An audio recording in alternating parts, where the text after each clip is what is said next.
Previously on the rise and fall of Natureboy and Carbonnation. Like I said, we're moving into the RV full time, and I'll show you again. Say hi, Osiris. This is gonna be the first of many videos about us being on the road and going different places. Like I said, we're going to Florida first.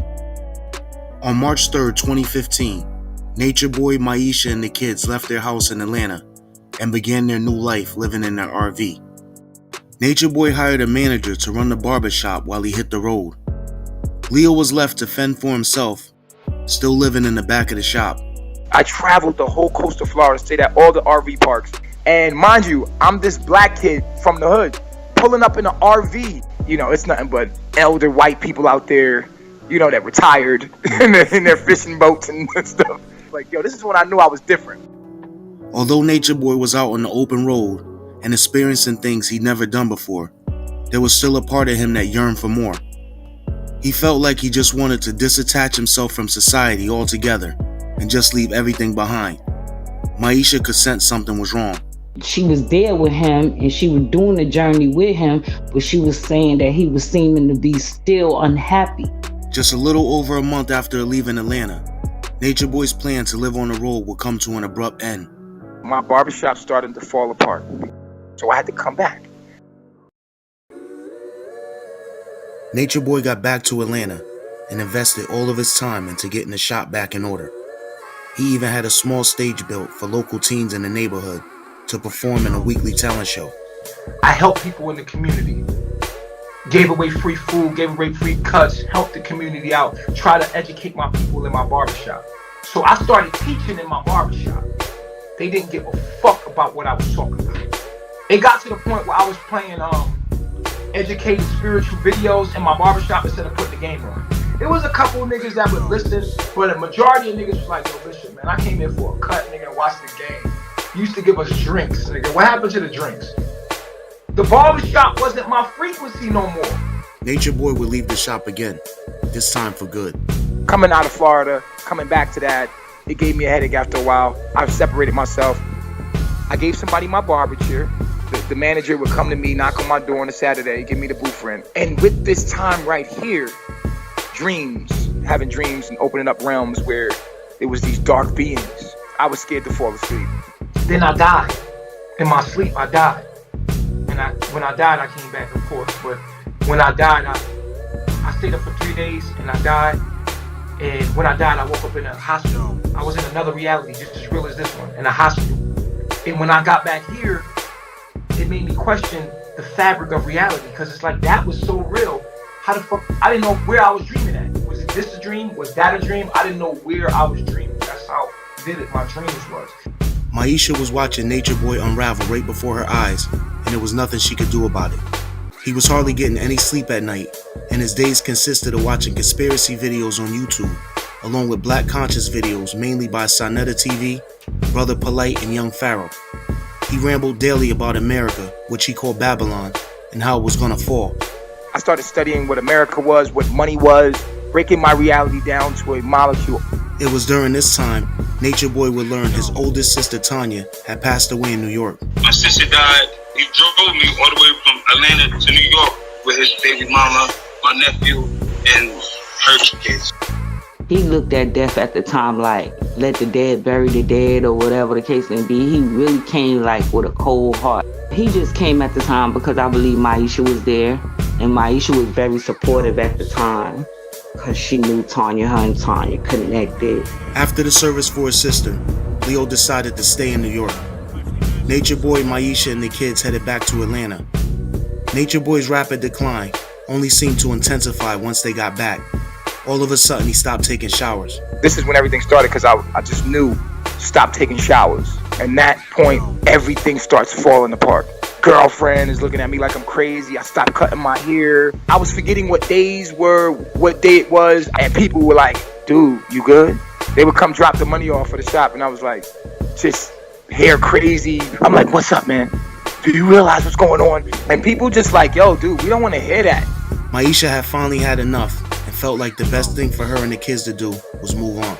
So she got gone. She went with her family in South Carolina or wherever, went her way, and he went his way. When it comes to Maisha, like, I hate that we reduce our relationship to the bad moments. When we was together 6 years, we had so many beautiful moments. You know what I'm saying? It reduces to the negative. I hate that. But I'm not going to ignore the fact that I cheated on Maisha several times. I hurt her very bad because I didn't know who I was as a man. And we did get into physical altercations where I felt so bad about that, I damn near died in a heartache. As Maisha got settled into South Carolina, Natureboy rented a room from a friend in Atlanta. It was at some point during this time that Natureboy contacted Young Pharaoh on Facebook, and the two of them built a cordial online friendship. Soon after meeting each other, Young Pharaoh secured himself an interview with Sonetta TV.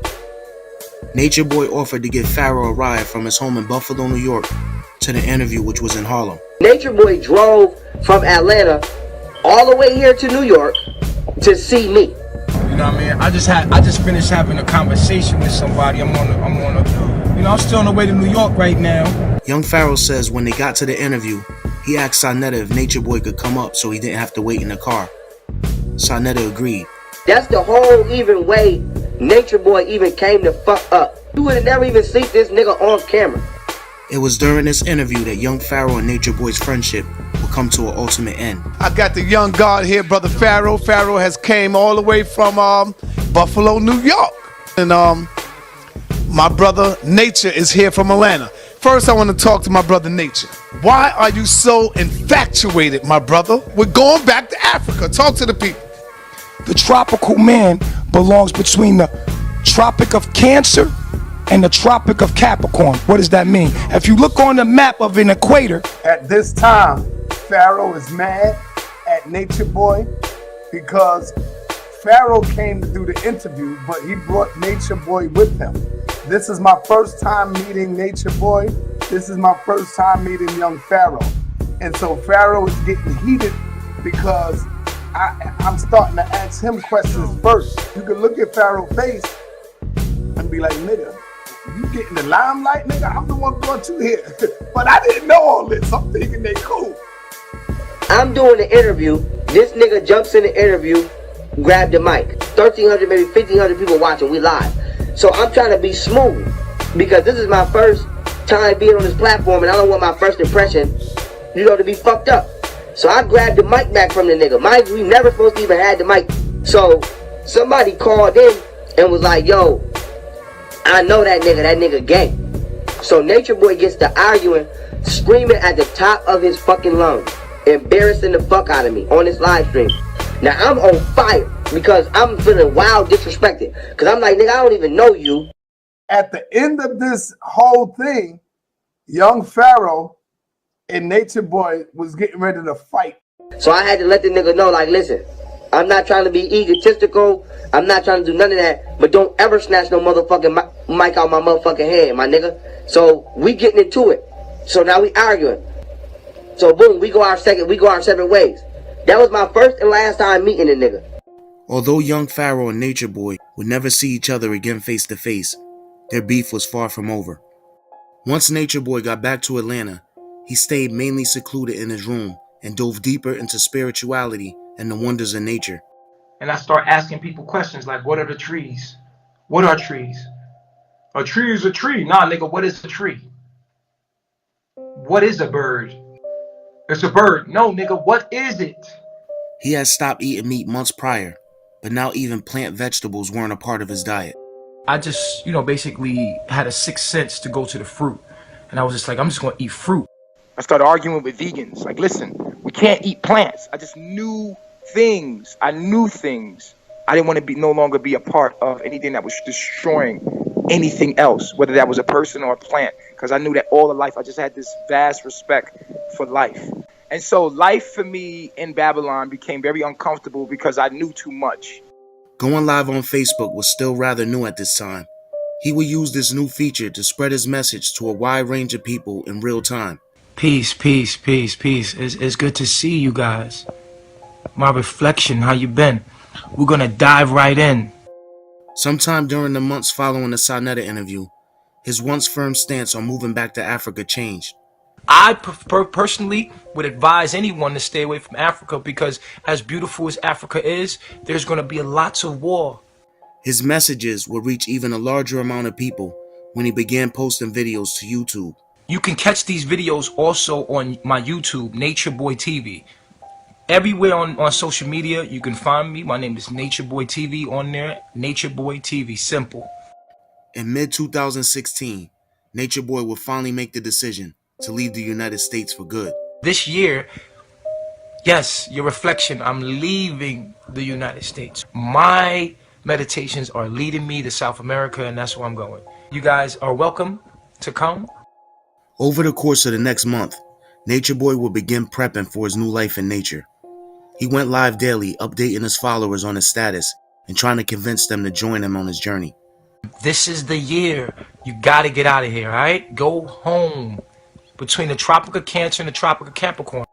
Slowly but surely, he began getting rid of everything he owned. Who I was as Bishop was dying. I gave all that I owned away.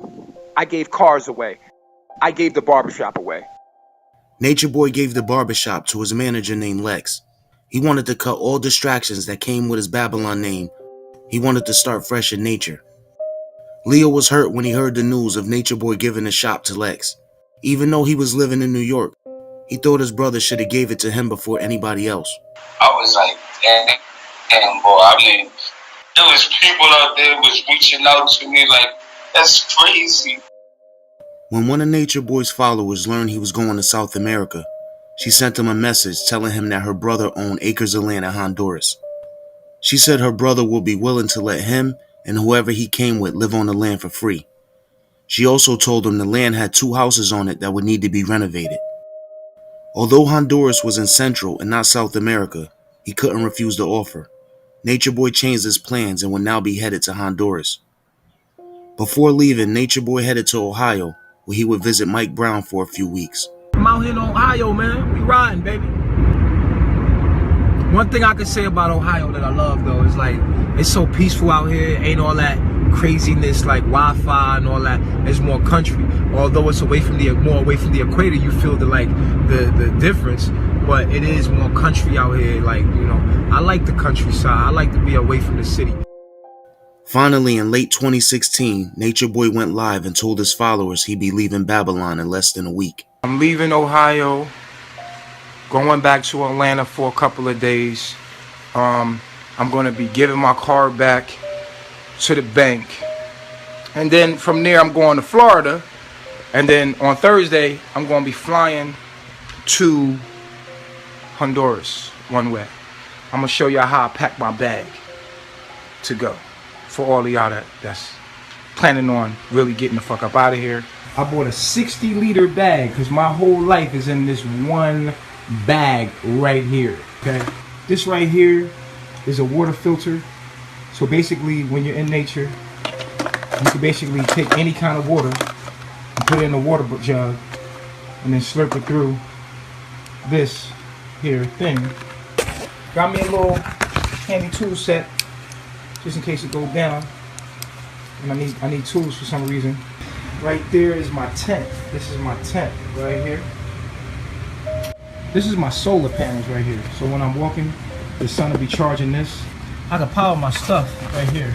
Now mind you, we have 2 houses. We have 2 houses, upstairs, downstairs, plenty of room for everybody. I just take this stuff because when we do go to the land, we're gonna be camping out there.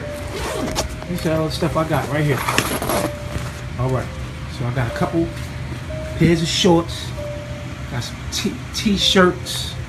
You don't need much, you know what I'm saying? Because we're gonna be butt naked all the time. Now that I'm going into nature, I'm going to build a village. Don't know how I'm gonna do it, but I know that it's going to happen because I said it's going to happen. Natureboy went live the day before leaving and told his followers that wanted to go with him where and what time to meet him the following day. Although some people showed up, it wasn't exactly what Natureboy was expecting. I got an all-female following, and so I'm thinking that they're coming. No. 3 guys pop out of nowhere. And I was like, you know what? Y'all my warriors. The Warriors. It's been Warriors, beautiful, baby. man. Warriors. So Key, Omac, and this guy we called Starlight at the time. We left. Before boarding the plane, Starlight shocked Nature Boy by telling him something that would prove to be critical once they would arrive in Honduras. He says, I speak Spanish. I'm like, what? Like, yeah, I speak Spanish fluently. I'm like, what the? So I'm like, wow, this is all coming together. Then Key's like, yo, I brought $20,000. I'm like, $20,000? Like, oh shit, okay, cool. Like, okay, you're useful. Okay, come on in. And then Omac always had an eye for aesthetics. The initial movement was to start an eco-village in Honduras. But that's what the goal of it was at first. That's why I went out there. We all got on the plane. It was beautiful. And it's like if you could think of me being guided and everything that I need came with me jumping out with faith.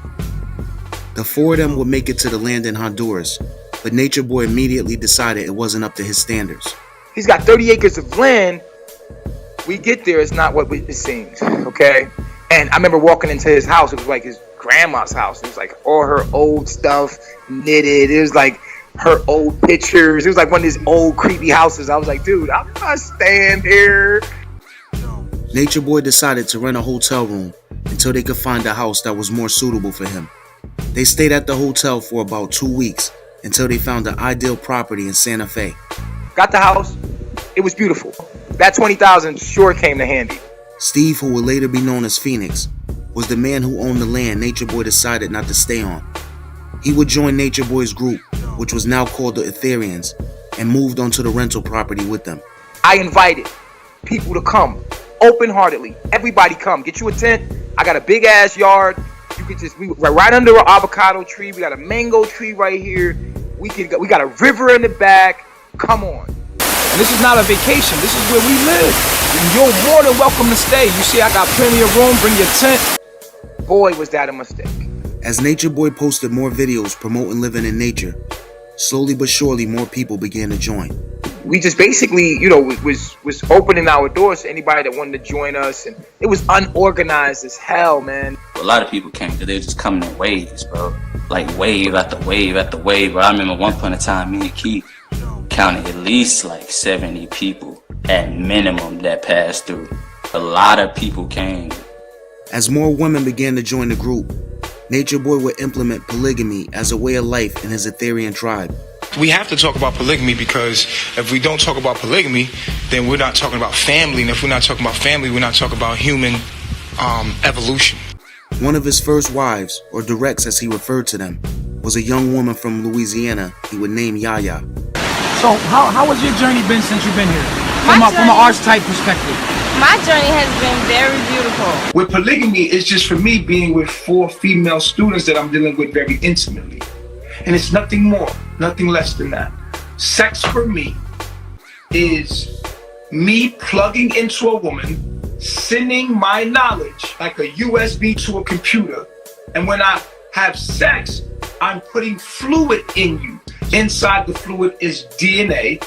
On that DNA is all of the knowledge that I know. And you're now getting a direct transfer from my file into your ribosome, into your DNA. And if you do that enough, you can take me on and the knowledge on long enough to the point where I'm inside of you. The more people that joined the group, the more money Nature Boy spent. I bought them food. I gave them shelter. I bought them tents. I bought them everything that they asked for. Cell phones. I gave people. I bought them dirt bikes and iPads and laptops and just food alone, man. Before long, the $20,000 Key had given was running low. Although Nature Boy was still getting $3,000 a month from Mike Brown, that wouldn't be enough to support everyone. Shortly before heading off with Nature Boy, Key had received a large inheritance. Now running low on funds, Nature Boy asked Key if he had any more money to offer. Key gave him another $20,000. Life in Honduras for Nature Boy and the group seemed to be going pretty well until an unfortunate event would interrupt everything. We got robbed in Honduras. We were in the middle of the street, broad daylight, and we get robbed for everything. Laptops, everything. Your phone, wallet, passports, everything. They took a truck of ours. Erica Carroll, a music producer from Atlanta, who Nature Boy would later name Blueprint, BP for short, was one of the earliest members to join the Ethereans. She was there at the time of the robbery and says Nature Boy was the first one to run as they were being robbed. We was getting robbed in Honduras, and he was the first one. Like he's the leader of the group. He was the first one to run. After the robbery in Honduras, Nature Boy and the Ethereans packed up whatever they could and left. They would leave a significant amount of things behind. We had left vans and the truck, a new truck that they just bought. Had to get some more bikes when we left because we couldn't take all that stuff. The group headed south through Central America with the intentions on moving to Peru. That's what I was plans with. We were going to Peru. I had a plan, and they say, you want to make God laugh? Tell her your plan. The plan to move to Peru would change after traveling through Nicaragua and crossing the border into Costa Rica. As soon as we come into Costa Rica, immediately we knew Costa Rica was it. I told all the Ethereum, I'm like, look, y'all can go, man. I'm staying here, man. I'm staying in Costa Rica, dog. I'm not going nowhere. So we're driving. We're like trying to find a hotel. We're like, nah, I don't want to sleep in this hotel. I'm bougie. So we used to just wind up sleeping in a van. And we hear all night. We just hear monkeys all night. Like, it was so dope. And we was on the side of a road. They would eventually rent a beautiful house in the mountains of Costa Rica, surrounded by the rainforest, and Nature Boy would change the name of the group to Melanation. We were living far off into the mountain, maybe like 4,000 feet in the mountains, where our house was so secluded. He would continue to post videos of his teachings on social media, but now with the beautiful Costa Rican mountainside as a backdrop. For some people watching his videos, the allure was too hard to resist. Velvet Marquez, who would later be known as Eliana or Nana, was a freshman at Tuskegee University in Alabama, studying agriculture. I'm in school, but I really don't want to be in school. I'm passing my classes, but it's draining to me. Originally from New Orleans, Velvet had volunteered for numerous nonprofits that built gardens and helped revitalize poverty-stricken communities in her city. One day while at school, she randomly came across a post from Nature Boy, and it caught her attention. So I clicked on his page, and that spurred me to, research a little bit. We're in a jungle reflection. The most purest part of your body is the jungle. Get there. Between the Tropic of Cancer and the Tropic of Capricorn. Those of y'all been following me for a minute. You remember last year? Yeah, we was in the room, right? In Atlanta. I came right from where you came from. There was like profiles of different people who were in that same circle or culture or tribe or whatever. Connecting back to nature, and I started to find that I love that shit. Yeah, you got the knowledge, and I get the wisdom. My journey since I've been here has been just peace. You know what I'm saying? It's been a lot of understanding, loving myself, understanding myself. I didn't know who Nature Boy was specifically at that time. I didn't know that he was the leader. I didn't know that he was like the main character, right, of the whole thing. So I just only started talking to Omek. I'm Omek. I came from Atlanta, and basically how I got here, a lot of crazy life experiences start happening to me at the beginning of this year. It's making me start seeing reality for what it really is. He was the only person that I saw there that I could potentially have a connection with, whether it was platonic or romantic. When I first seen Velvet, she was on Facebook video, and I was like, yo, go get her, y'all was being kind of jealous. A couple weeks later, Omek tells me, yo, I got a direct. I was like, oh, word? That's what's up. According to Nature Boy, when Omek showed him Velvet's picture, he immediately recognized her but didn't say anything. I was like, damn, all right, cool, like, fuck it, let him get his girl. You know what I'm saying? Over 1,900 miles away from Tuskegee, in Corner Brook, a small city in Canada, a 21-year-old woman named Kayla Reed was discovering Nature Boy's tribe at the same time. She basically told me she's been watching my videos, she's inspired, she gets it, and I'm like, the world needs to hear this message from a Caucasian. As Kayla was making plans to head to Costa Rica, so was Velvet. By this time, Velvet and Omek had sparked an online relationship. I just had made 20 on February 17th. I left to get on a plane on February 27th. Velvet and Kayla would both arrive in Costa Rica within days of each other. From the moment Velvet arrived, Nature Boy had his eyes on her. When she came in, I knew that I was attracted to her. And I don't know if women are attracted to me when they first come, but I asked her. I said, are you attracted to me? She said, no. Right in front of Omek. So I'm having this conversation with him in front of the tribe, in front of Omac, and he's like, you sure you want to be with Omac? You sure? And I'm like, I said I wanted to be with Omac. I said I'm with Omac, and I'm currently with him. Kayla would later describe her experience when first joining the tribe as well. Melanation, they were very welcoming. Like, I don't think I've ever had such a warm welcome. Very honest environment, very open. It would have been nice to not be having to be so secretive about the whole thing. I think that caused a bit of tension in me that could have been avoided. Police need your help finding a missing woman. Take a good look at your screen here. Unknown to Natureboy, back in Corner Brook, Kayla's family had filed a missing persons report after she told them she was going on a church retreat but never returned home. If you know where she is, call police. The following month, Kayla's family would spot her in a video posted on Natureboy's Facebook page. Kayla was now going by the name Sunray, and her family was worried she was being held against her will. I'm Ray. Yeah. Peace reflection. Ray, how did Ray. you pop up here? Sunray. Sunray. Ray's here. Wait, isn't Natureboy a prejudice? Isn't he racist? How does he have white people there? Newfoundland police will contact Natureboy and talk to Kayla. After she assured them she was there willingly, the police could do nothing because she was an adult. The police were calling, looking for her and stuff like that. And I was like, I made sure that she got in contact with the police station there in Canada. I also made sure that she got in contact with her Babylon mother, what we call the Babylon mother. Kayla's mother would do a sit-down interview with a local Canadian morning show, advising the public about Natureboy and Melanation.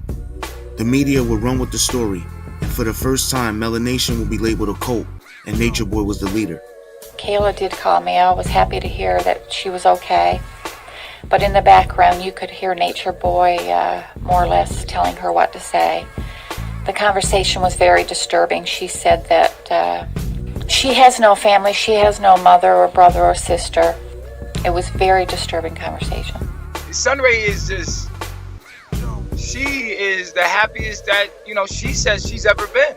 She's actually afraid of the people that she ran away from, and I can't blame her. I don't mind her living with me.